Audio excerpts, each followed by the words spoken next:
I didn't respond. My friend tentatively asked, Nora, he never used to call when you went out before. Do you think he knows you're considering divorce and regrets it? Everyone knew how much I loved Leon. Calmly, I asked, if your ex-husband regretted it, would you go back? She resolutely shook her head, no longer pressing the issue, and we discussed the divorce until late. I returned home in the early hours to find Leon lounging on the couch. The TV was playing his favorite basketball game, but he was glued to his phone. Seeing me, he didn't even look up. I ignored him and headed straight for the shower. After drying off and turning off the lights, I got into bed. Leon came in and without a word, hugged me from behind and began fondling me. I caught his hand and pushed it away forcefully. Annoyed, he slapped the light back on. Didn't you say you wanted a baby? In the past, whenever I brought up the topic of having a child, he would be impatient. Today, when he brought it up, I dampened his enthusiasm. Lying on my side, I replied, I'm tired. I have to work tomorrow. These were words that he often said to me before. Nora, you're the one saying no this time, so please don't blame me later. He left the bedroom, slamming the door loudly. For many days after that, Leon slept in the guest room. This was his way of manipulating me. Whenever he slept separately, I would have sleepless nights, and then the next day, I would seek reconciliation with him. He didn't expect that this time I did not react at all and slept surprisingly well.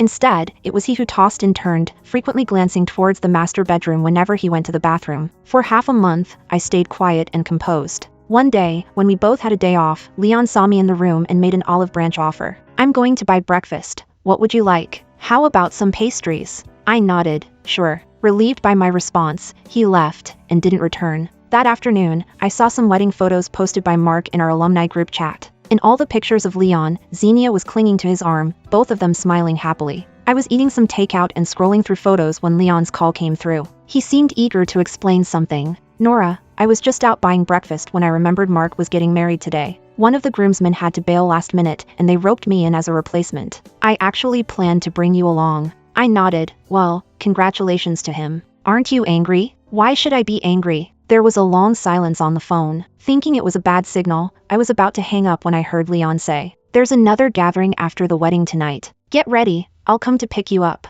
I was about to refuse when the call abruptly ended. When Leon came to pick me up, Xenia was already sitting in her usual spot in the passenger seat, waving at me through the window. Nora, you missed Mark's wedding today. I thought you were snubbing us. Ignoring her, I calmly opened the back door and got in. Throughout the ride, Leon kept sneaking glances at me, and Xenia, clearly annoyed, after sizing me up, remarked snidely, Nora, couldn't you have dressed up a bit? Even though you're not the youngest, showing up like this to a gathering, people might think you're from a different generation. I lifted my head, meeting Leon's gaze in the rearview mirror. He furrowed his brows and said, try to spruce up a bit when you go out next time. Unperturbed, I continued to engage with my phone, leaving Leon to awkwardly attempt small talk for the rest of the journey. Upon arriving at the venue, Mark quickly came over to explain why he had to draft Leon in as a groomsman, assuring me that Leon would have brought me along otherwise. He downed 3 penalty drinks to show his regret. I wasn't at all upset. Don't blame yourself. Happy wedding. While everyone was initially shocked not to see me make a scene as before, I acted as if I was an entirely different person,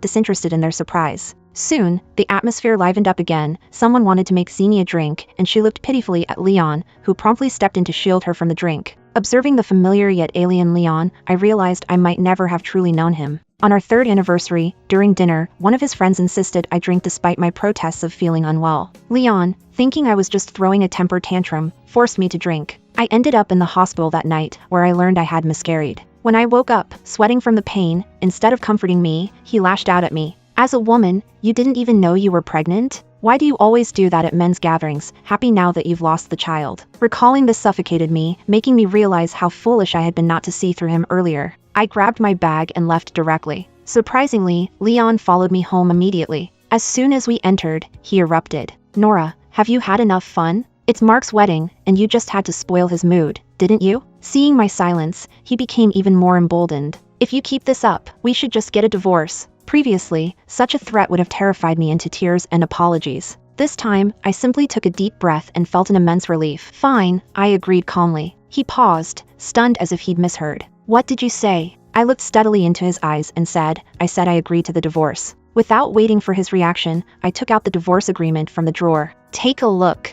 If everything is fine, sign it. Leon, seeing the words divorce agreement, widened his eyes in disbelief. You want to divorce me? I frowned. Wasn't that your idea? Since he got what he wanted, why was he angry? Leon pushed away the divorce agreement I handed him. No wonder you're not making a fuss anymore. You've learned some new tricks. He took his clothes and left, not returning for over half a month. One night, deep in sleep, I was awoken by a call from Mark. He informed me that Leon was suffering from severe stomach pain after drinking too much and urged me to come quickly. Lazily, I replied, if his stomach hurts, take him to the hospital. I'm not a doctor. Call Xenia if it gets worse. Leon didn't go anywhere but instead went back home. Bizarrely, he started picking me up from work regularly. I didn't fuss, comfortably settling into the back seat each time, treating him merely as my driver. Early in our marriage, he couldn't wait to drive me to and from work. Later, he complained it was inconvenient and stopped. Yet, he'd go out of his way to pick up and drop off Xenia, claiming it was just proper to look after a young graduate like her. Moreover, he kept sending me flowers, which I routinely tossed in the trash. In the past, I'd have flaunted his flowers on social media. This time, however, his relentless social media checks only revealed that my last post was from 4 years ago, right after the miscarriage. Baby, if only you were still alive. He irritably turned off his phone. He seemed to have forgotten about the divorce. I didn't push it because my lawyer was still gathering evidence. My best friend invited me to a bar, saying we should celebrate my impending divorce. To my surprise, as soon as I arrived at the bar, I saw Leon. His eyes lit up with surprise at my appearance, and without waiting for a response, he dragged me into their private room. The atmosphere shifted oddly as everyone's eyes turned to Xenia. She looked at me and said, Nora, are you used to hanging out in places like this with us young folks? Can you handle it? She casually flicked her hair, deliberately showing her hand with a ring on it. It was Leon's wedding ring. This ring was custom designed by me, and Leon said he would never take it off in his lifetime. Noticing this, Leon nervously pulled me aside, explaining hastily, we were just playing a game, I lost, and that's why she's wearing the ring. I texted my friend to ask for their room number, nodding casually. Yeah, it suits her. Just as Leon was about to explain further, Xenia suddenly pulled me closer, her eyes brimming with feigned innocence. Nora, are you misunderstanding me and Leon again? She covered her chest as if guiding me to look at her chest, where I caught a glimpse of a tattoo of a man and a woman kissing. This tattoo, I had seen it on Leon before. I met his panicked look with a deceptive smile and made a move that shocked everyone.